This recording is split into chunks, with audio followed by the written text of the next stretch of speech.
दोस्तों नमस्कार। Study with Ravi में आप सभी लोगों का स्वागत है। 71st बीपीएससी मेंस मार्च अप्रैल महीना में होने वाला है।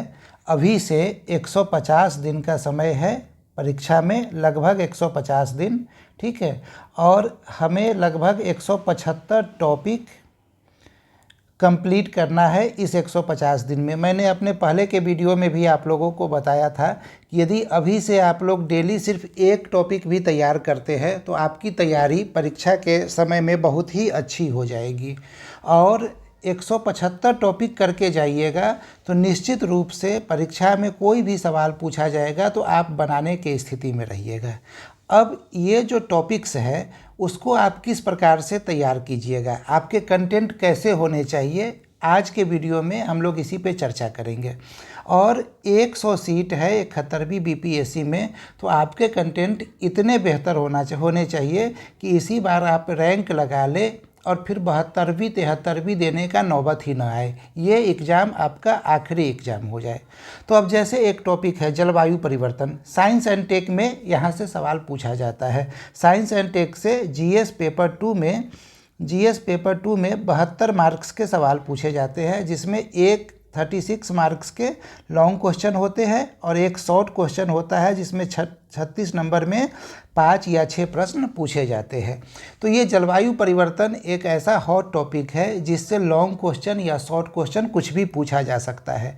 तो किस प्रकार से आपके कंटेंट रहेंगे उसके बारे में इसमें विस्तार से बता दिया गया है। तो क्या क्या है जलवायु परिवर्तन, किसे कहते हैं जलवायु परिवर्तन, ये आप यहाँ देख लीजिएगा। मैं यहाँ पे आप लोगों को ये टॉपिक पढ़ाने नहीं आया हूँ, मैं बस ये बताने आया हूँ कि आप जो भी कंटेंट बनाइएगा उसमें क्या क्या चीज़ें शामिल होगी। तो जलवायु परिवर्तन का कारण क्या क्या है, ठीक है। कारण के बाद जलवायु परिवर्तन का प्रभाव क्या पड़ेगा, इससे निपटने के उपाय क्या क्या है, जलवायु परिवर्तन को कैसे निपटा जाए जलवायु परिवर्तन से। अब इस निपटने के लिए क्या क्या प्रयास किए जा रहे हैं, प्रयास कहाँ कहाँ होगा, तो इंटरनेशनल लेवल पे भी और नेशनल लेवल पे भी, अंतर्राष्ट्रीय और राष्ट्रीय स्तर पे क्या क्या प्रयास किए जा रहे हैं। दूसरी और लास्ट पॉइंट क्या हम लोगों को देखना है, क्योंकि जलवायु परिवर्तन हम लोग साइंस एंड टेक्नोलॉजी में पढ़ रहे हैं, तो जलवायु परिवर्तन की चुनौतियों का सामना हम साइंस एंड टेक्नोलॉजी का यूज करके कैसे कर सकते हैं, ये हमें देखना है।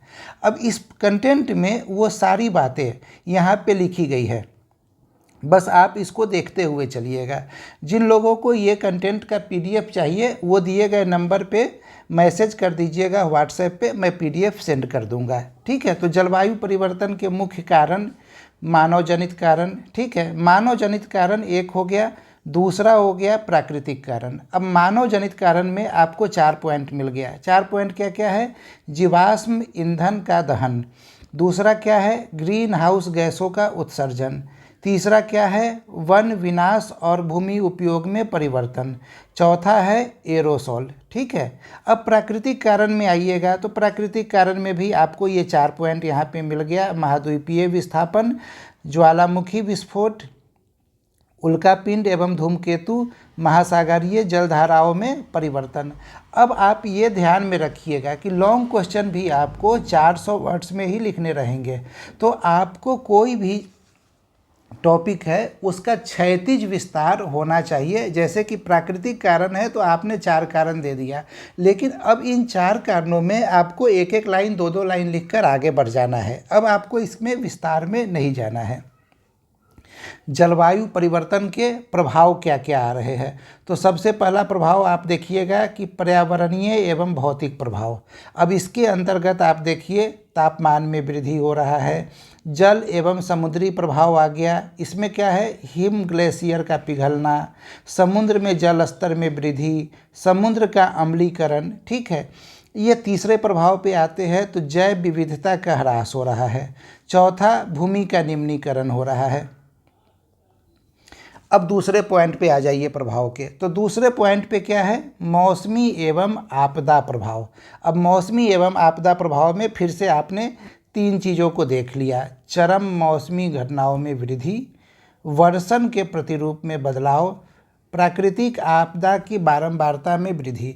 यदि शॉर्ट क्वेश्चन में पूछा जाएगा तो बस आप यही इतना पॉइंट लिख लिख कर आगे बढ़ जाएंगे। लॉन्ग में पूछा जाएगा तो एक एक लाइन एक्सप्लेन भी कर लेंगे। सामाजिक, आर्थिक एवं स्वास्थ्य पे क्या क्या प्रभाव पड़ रहा है, तो देखिए खाद्य और जल संकट हो रहा है, इस वजह से मानव स्वास्थ्य पर प्रभाव पड़ रहा है, प्रवासन की वृद्धि, आर्थिक असमानता और गरीबी, भारत पर विशिष्ट प्रभाव, अन्य सामाजिक प्रभाव। अब इन सारे डिटेल को आप पढ़िएगा, ये बड़े ही सरल भाषा में दिया गया है, आप आराम से कंटेंट को समझ सकते हैं और रट सकते हैं। मेरा हमेशा से मानना ये है कि कंटेंट वही तैयार होता है जो आपके पास रटा हो। एग्जामिनेशन हॉल में जाकर कंटेंट क्रिएट नहीं किया जाता है।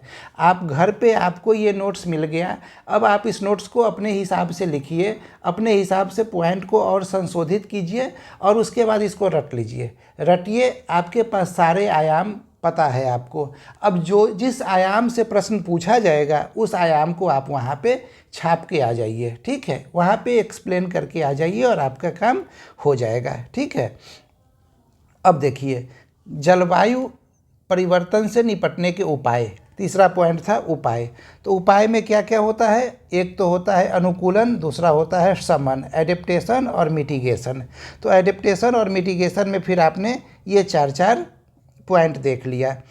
अब प्रयास क्या क्या हो रहा है, तो राष्ट्रीय और अंतर्राष्ट्रीय प्रयास, यहाँ पे मैंने विस्तार से सारी चीज़ों को दे दिया है। जैसे कि अंतर्राष्ट्रीय प्रयास में देखिए संस्थाएं और समझौते, तो IPCC, ठीक है, inter governmental panel on climate change. यहाँ मैंने जितने भी संस्थाएं हैं सबके बारे में 3 पॉइंट 4 पॉइंट दे दिया है कि उनके द्वारा क्या क्या प्रयास किया जा रहा है। यदि आप इसको करके जाइएगा तो इसका फ़ायदा ये होगा कि आपको कंटेंट कमेगा नहीं एग्जामिनेशन हॉल में। यदि स्पेस कम रहेगा, समय का अभाव रहेगा, तो आप सिर्फ संस्थाओं का नाम लिखकर भी आगे बढ़ सकते हैं कि ये संस्थाओं के द्वारा जो है प्रयास किए जा रहे हैं। दूसरा देखिए क्या है, UNFCCC, क्योटो प्रोटोकॉल, पेरिस जलवायु समझौता 2015, ठीक है, climate finance, green climate fund, सब के बारे में 4-4 लाइन 5-5 लाइन दिया गया है, आप बस इसको देखते चलिएगा। एडेप्टेशन फंड, ये सारे अंतर्राष्ट्रीय प्रयास हो गए। अब भारत के द्वारा क्या प्रयास किया जा रहा है, तो इसको देखिए, सबसे इम्पोर्टेंट है NDC, ठीक है। इसके अतिरिक्त हम आगे देखेंगे तो जलवायु परिवर्तन पर राष्ट्रीय कार्य योजना इसके अंतर्गत 8 राष्ट्रीय मिशन शामिल है। आप लोग प्रीलिम्स दे रहे हैं और प्रीलिम्स पास है तो आप लोगों को इसके बारे में जानकारी होगी। तो राष्ट्रीय सौर मिशन, राष्ट्रीय जल मिशन, अस्थायी निवास और राष्ट्रीय मिशन, सतत कृषि के लिए राष्ट्रीय मिशन, राष्ट्रीय ऊर्जा दक्षता mission, green India mission, Himalaya पारिस्थितिकी तंत्र को बनाए रखने के लिए राष्ट्रीय मिशन और जलवायु परिवर्तन पर रणनीतिक ज्ञान मिशन। इन 8 पॉइंट को आपको याद करके रखना है, क्योंकि ये जलवायु परिवर्तन ही नहीं, ये अन्य भी काफ़ी जगहों पे आप इसका इस्तेमाल कर सकते हैं अपने आंसर को बेहतर बनाने के लिए। बिहार सरकार के द्वारा क्या क्या प्रयास किए जा रहे हैं, तो जल जीवन हरियाली मिशन, ठीक है, राज्य कृषि वानिकी नीति 2018। इसके अतिरिक्त जो अन्य प्रयास है वो आप यहाँ पे देख सकते हैं। जलवायु परिवर्तन की चुनौती का सामना करने में साइंस एंड टेक्नोलॉजी की क्या भूमिका है, ये हम लोगों का 5वां पॉइंट था। तो इसके बारे में यहाँ पे सारी बातें लिखी हुई है, आप वीडियो को पॉज करके नोट भी कर सकते हैं चीज़ों को। मैं यहाँ पे अभी ये टॉपिक पढ़ाने के लिए नहीं आया हूँ, मैं बस ये बताने के लिए आया हूँ कि यदि आप कंटेंट बना रहे हैं खुद के लिए तो जलवायु परिवर्तन जो टॉपिक है उस पे जो आप कंटेंट बनाएंगे वो कंटेंट इसी प्रकार से बने होने चाहिए।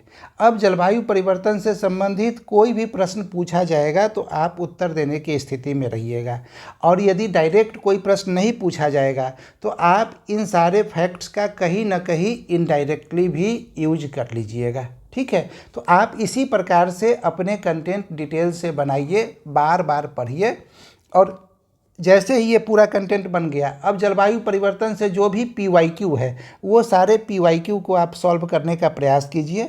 उस PYQ को अब आप इजीली सॉल्व कर पाइएगा, ठीक है।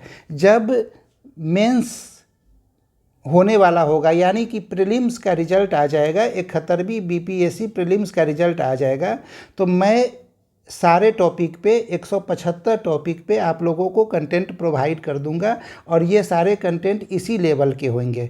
ये बात मैं लास्ट में इसीलिए कर रहा हूँ क्योंकि कोई सीरियस एस्पिरेंट होंगे वही पूरे वीडियो को सुन रहे होंगे, ठीक है। नहीं तो लोग आते हैं 1 मिनट आधा मिनट सुन के चले जाते हैं।